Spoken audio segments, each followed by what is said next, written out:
Cerita berawal dari sebuah parkiran travel trayek Jakarta menuju Palembang, Sumatera Selatan. Seperti biasanya, sore itu Usman tengah duduk menunggu penumpang travel tempat ia bekerja. "Ada 4 orang ya?" ujar petugas travel memberitahu Usman jumlah penumpangnya malam itu. Usman mengangguk sambil mengacungkan jempolnya, tanda bahwa ia paham dengan info dari petugas pencatat penumpang. Dan saat sedang menunggu penumpang, tiba-tiba saja seorang nenek berpakaian lusuh menghampiri Usman sambil menengadahkan tangannya seperti meminta uang. Usman pun kemudian bergegas merogoh kantong dan memberikan selembar uang 2.000-an kepada sang nenek.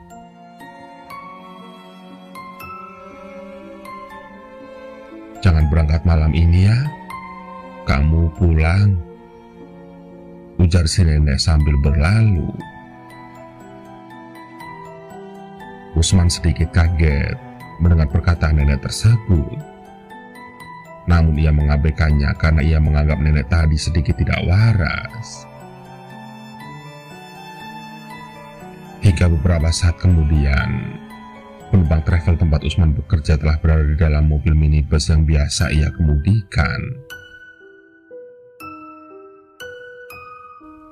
"Nanti keluar di tol Serang Timur ya, ada penumpang 1. Sama di bawah jalan layang sebelum pelabuhan ada 1 orang lagi. Ini nomor HP-nya," ujar si petugas sambil menyerahkan secari kertas kepada Usman. Setelah semuanya siap, Usman bergegas memacu minibusnya.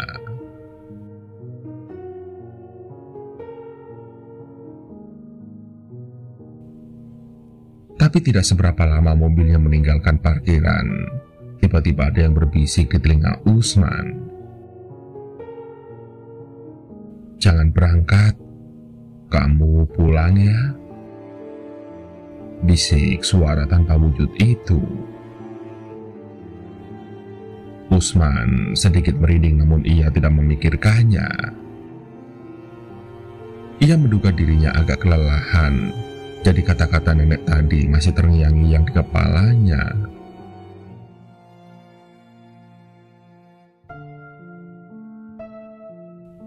Hingga penumpang pertama di tol Serang Timur berhasil Usman ambil tanpa kesulitan.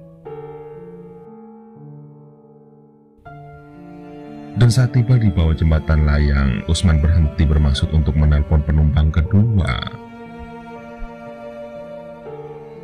Beberapa kali ia menelpon, tapi tak juga diangkat. Usman kemudian melirik jam tangannya. Jam menunjukkan pukul 10.00. Kembali ia menelpon, namun tetap saja tidak ada yang mengangkat.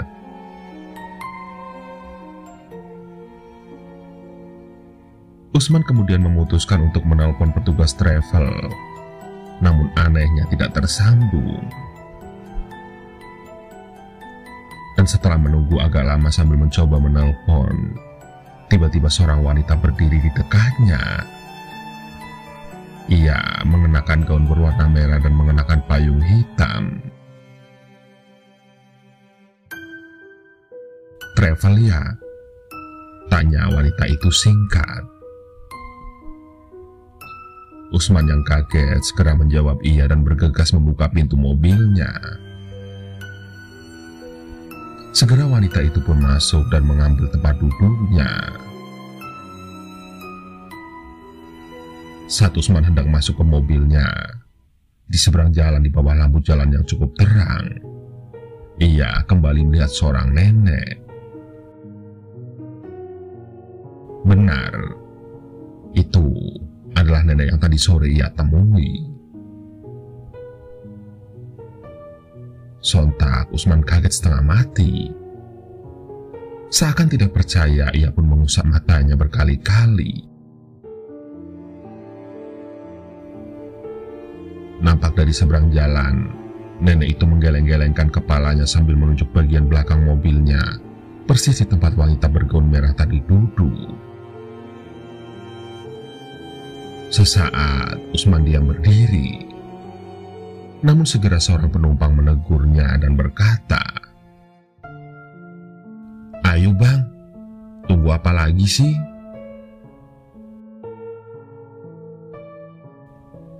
Usman pun bergegas masuk dan menyalakan mobilnya.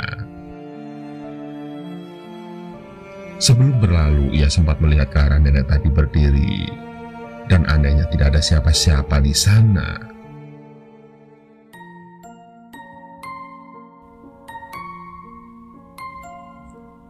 Setelah berjalan hampir 1 jam, akhirnya mobil travel Usman sudah berada di dalam kapal. Selama penyeberangan dari Merak menuju Bakahuni ini, Usman terus saja memikirkan kejadian aneh yang baru saja ia alami. Sebenarnya, sepanjang jalan ke pelabuhan Merak tadi dan selama berada di dalam kapal, Usman tidak melihat keanehan pada penumpang perempuan terakhirnya itu. Diam-diam, ia selalu memperhatikan penumpangnya tersebut.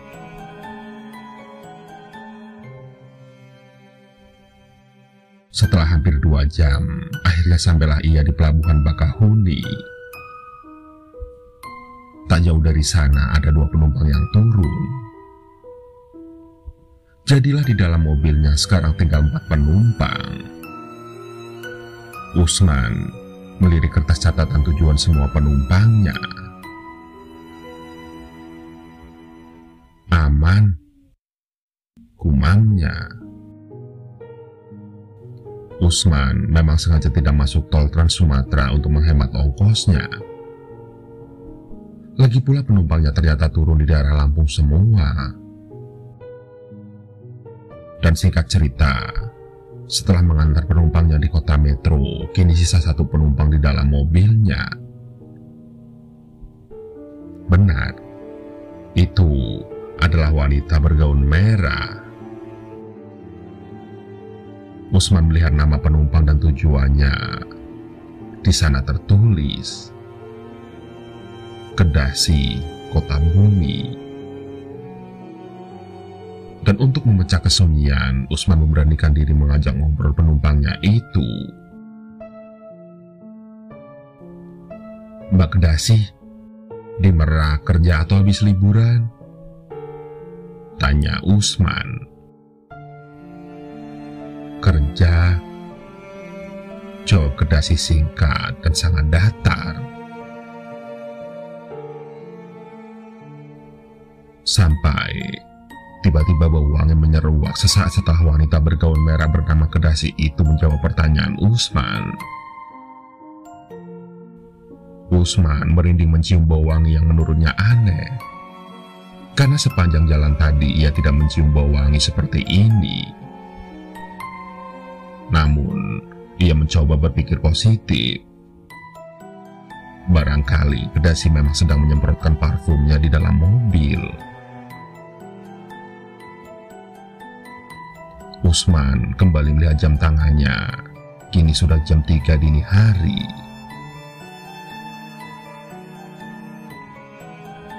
"Nanti di depan belok kiri ya bang?" Tiba-tiba Kedasi bersuara.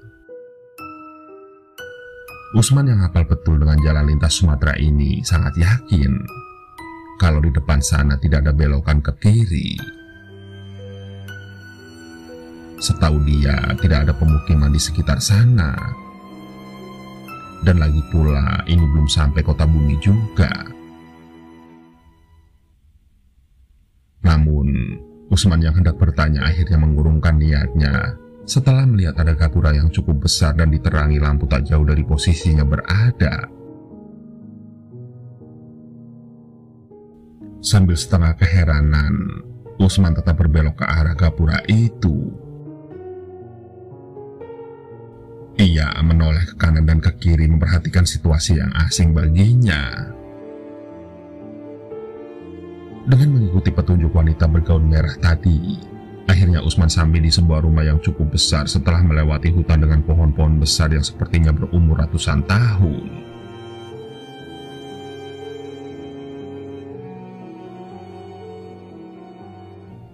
Usman membuka pintu mobilnya bermaksud mempersilahkan Kedasi untuk turun.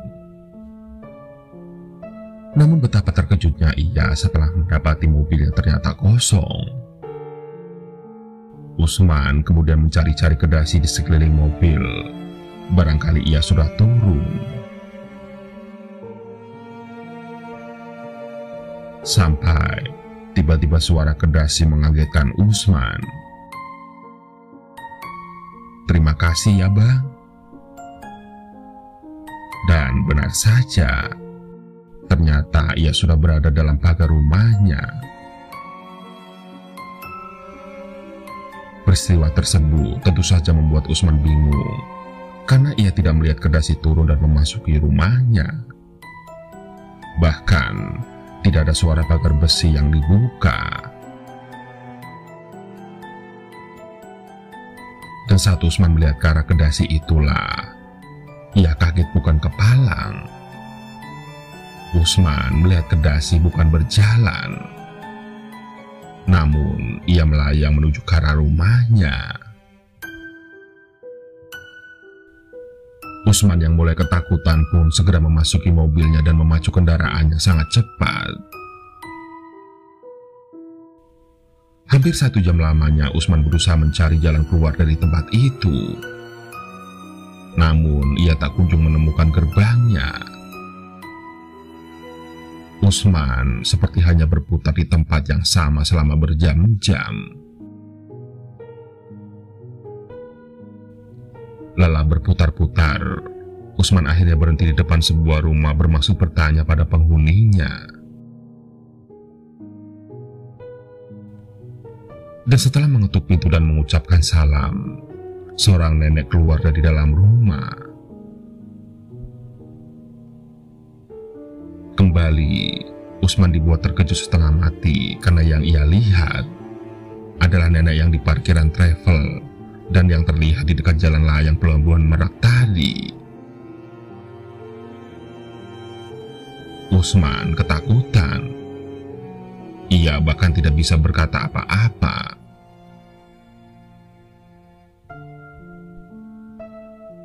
Melihat Usman yang ketakutan, nenek itu tersenyum dan kemudian menunjuk ke sebuah arah. Ternyata, tempat yang ditunjuk adalah gerbang tempat Usman masuk tadi. Tanpa berpikir panjang, Usman kemudian segera memacu kendaraannya menuju gerbang itu. Hingga akhirnya, ia bisa keluar menuju jalan lintas Sumatera lagi.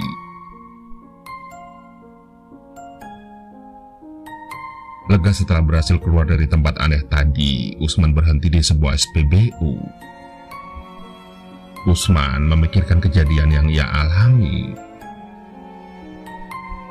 Setelah sebatang rokok ia habiskan, Usman yang penasaran kembali ke jalan arah gerbang perkampungan tempat ia menurunkan Kedasi. Kaget bercampur heran, Usman tidak menemukan gerbangnya. Yang ada hanyalah jurang yang terjal dan hutan yang sangat lebat. Padahal Usman yakin tempat itu adalah gerbang yang ia masuki tadi malam.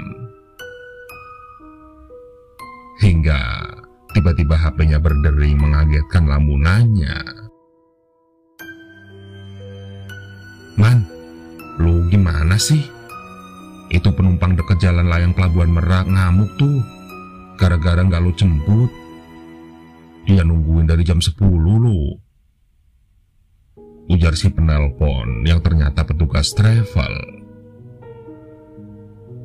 Sontak, Usman bertambah pusing dan bingung. Hingga akhirnya ia memutuskan untuk kembali lagi ke Jakarta dan menceritakan kisah horornya itu kepada petugas travel. Iya, begitulah. Itu adalah sedikit cerita horor dari sekian banyak peristiwa horor yang pernah Usman alami selama menjadi supir travel.